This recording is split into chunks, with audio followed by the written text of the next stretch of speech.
We're back one more time with Kaitlin Butts. The new album is Roadrunner.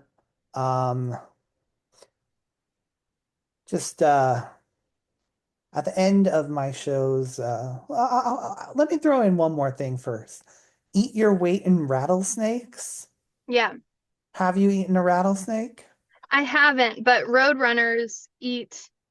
Okay, fun fact about Roadrunners. When I was writing Roadrunner, I was looking up different facts about Roadrunners, and one of them was that they eat rattlesnakes. They're also the only animal in existence to use a weapon, a tool to kill other animals. They will pluck um, thorns from a cactus and use it as like a sword and will stab a snake and then kill it. And I think on this album, like with You Ain't Gotta Die or White River, I think of myself as someone who metaphorically like calls out rattlesnakes and kills them in another way. And so that's how I eat my rattlesnakes. Fair enough. So you end the album talking about Elsa and her her decline, but then her absolutely lighting up when you played music from her youth. Is that a real story? Yes. So it's that song's written. I would go play when I lived in Oklahoma City, I'd go play at the nursing home once a month. And it was just one of my favorite things to do. And I met so many people there and loved to listen to their stories. And when they would play, whenever I'd play like old classic country songs and they would hear a song that they used to know, their eyes would just light up. And it was the coolest thing that like I would watch them and there would be people that weren't quite necessarily in the room with us. And I would play like Walking After Midnight by Patsy Cline and they would wake up. And it was so incredible to see that and how powerful music is. And so I knew I wanted to write a song for all the people that I met at the nursing home and what they taught me and how I want to be treated when I get to be their age and how I want to act before I get there. And I finished it with my friend Courtney Patton.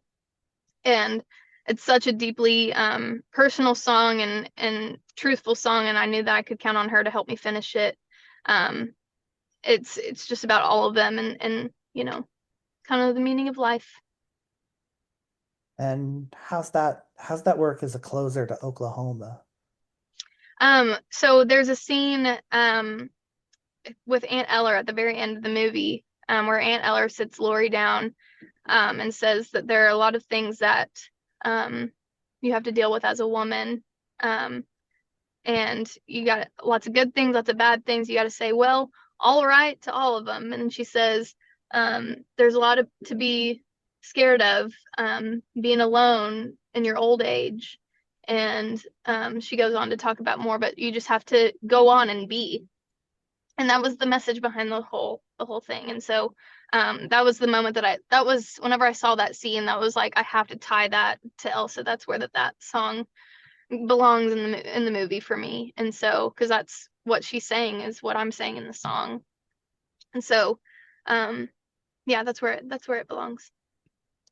So I like to end my interviews by having the artist choose a track. The only rule is they can't have had anything to do with creating it. Um, and I give a little prompt based on the album, based on our conversation. So my prompt is going to be what, when you are in a nursing home as old as Elsa, what song is going to make you come back to life? Um,